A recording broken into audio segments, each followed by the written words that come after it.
I am going to tell you what products you need to start the curly method. That you do not have more or less products than you need, and in what order you should use them.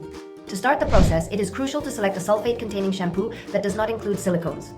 The next step involves performing the well-known final wash. This can be achieved by using Cantu avocado shampoo or the classic Cantu shampoo. You can also use Herbal Essences Detox, which is labeled 0%. That's it. After this, you will apply a mask, preferably one that provides you with oil so that your hair does not dry out. For example, this one, which is a nourishing mask, or this one that is hydronutritive.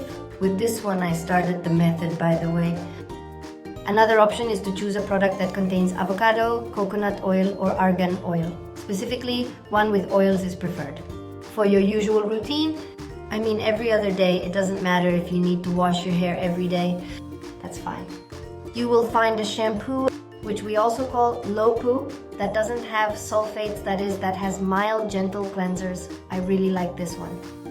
You will only rinse the scalp. Then, you're going to apply conditioner. But be careful. Don't apply it from mid-lengths to ends. Put it on the whole length of your hair without touching the scalp. Leave it on. Before you rinse, start untangling from the ends and work your way up. Rinse very, very well, okay? Next, it's time to style.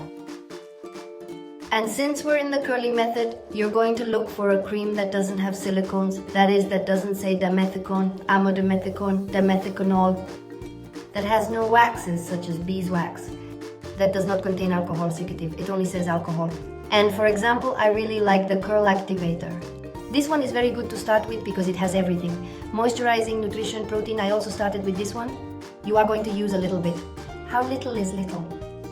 For hair like mine, this is a little bit, because look how it's done a lot. And you're going to put it starting from the tips up on the other side, head down. To properly apply the cream or activator to your hair, it is crucial that your hair is thoroughly wet. Avoid using a towel prior to application. Instead, apply the activator directly. Apply it on wet hair but not soaked, so that when you scrunch, it makes a sound, okay? Then, after doing a lot of scrunching everywhere, you are going to put gel. Look for a gel that doesn't have drying alcohol. That is, if it says alcohol, make sure it says cetyl alcohol. That's a fatty alcohol allowed. I really like this one, or the Dippity-Doo. How much? There you can put double the amount of cream or activator. You scrunch everywhere, and then, if your hair is really dripping, you remove moisture with a cotton or microfiber cloth. And don't touch it until it's 100% dry. That's all you need to get started. Don't fill up with products you don't need.